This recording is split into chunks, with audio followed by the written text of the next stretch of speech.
Voltamos a apresentar Fator de Risco.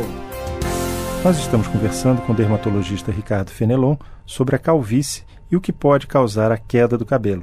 Doutor Ricardo, existem outros problemas que o senhor falou em queda de cabelo que não são necessariamente hereditários, né? Como, por exemplo... Você tem inúmeras causas. Por exemplo, você pode ter uma causa de cabelo por distúrbio hormonal. Se você, por exemplo, tem hipotiroidismo, hipertiroidismo, isso não está controlado, pode levar à queda dos cabelos. Uma anemia pode levar à queda dos cabelos. Existem alguns medicamentos, como remédios hipocolesterolemiantes, para baixar colesterol, anticoagulantes, que também levam à queda dos cabelos. Então você, por exemplo, principalmente mulheres que te procuram com queixa de queda de cabelo, você tem que fazer uma anamnese, colher uma história dessa paciente extremamente detalhada para que você tenha um diagnóstico correto. Porque as causas são inúmeras, por exemplo, depressão, estresse, mulheres, por exemplo, que fazem dietas muito drásticas, muito radicais, elas podem apresentar uma queda de cabelo por deficiência da ingestão de proteína. E, doutor Ricardo, essa queda, nesse caso, não é calvície, ela é reversível? Totalmente reversível. Identificada a causa, você vai tratar e resolver o problema. Mesmo que seja resultante, por exemplo, de estresse ou de uma doença autoimune? Sim, sem dúvida.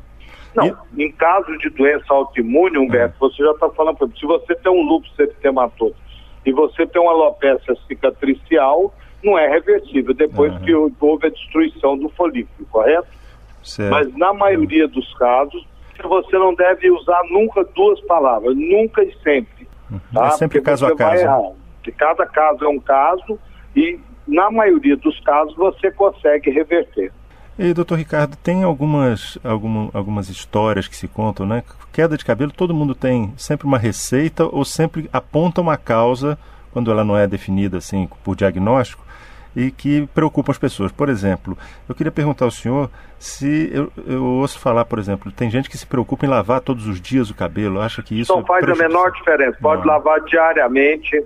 O que ocorre é que as pessoas, quando lavam o cabelo, elas veem cair mais cabelo, mas não quer dizer que você lavando está caindo mais cabelo. Muito pelo contrário, se você deixa de lavar o cabelo, vai aumentar a oleosidade no couro cabeludo, acúmulo de bactérias que pode até causar a queda, entendeu?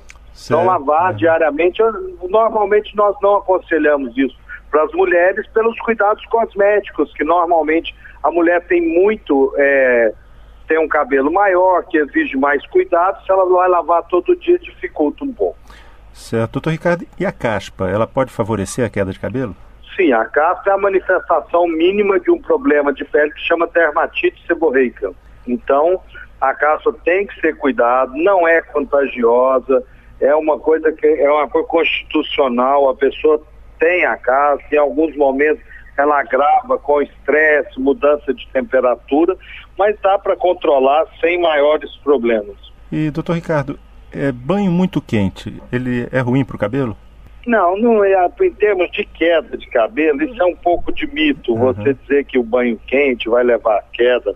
Olha, Humberto, a queda você tem que definir se tem alguma causa clínica, se existe alguma doença dermatológica, e aí sim você instituir o tratamento, ou se é uma causa hereditária, tá? Certo. Você tem que estar com a causa definida para você poder fazer um diagnóstico correto e instituir o tratamento. Por isso que eu digo, é muito...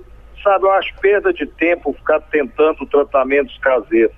Eu acho que é muito importante, se quer tratar, procure um dermatologista da sua confiança para poder instituir um tratamento correto. E hoje é possível com bons resultados.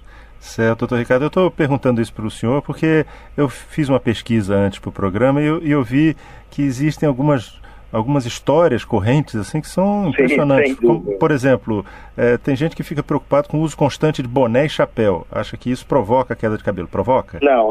Uma coisa que provoca queda de cabelo é a tração. Pessoas que têm o cabelo crespo e fazem aquela tração para ficar com o cabelo mais liso, isso é uma causa de queda de cabelo, que chama alopecia de tração. Mas isso de usar boné, achar que o boné vai levar a queda de cabelo, não, de maneira nenhuma. Outra história também que se fala é cortar o cabelo fortalece o cabelo. Tem alguma coisa a ver?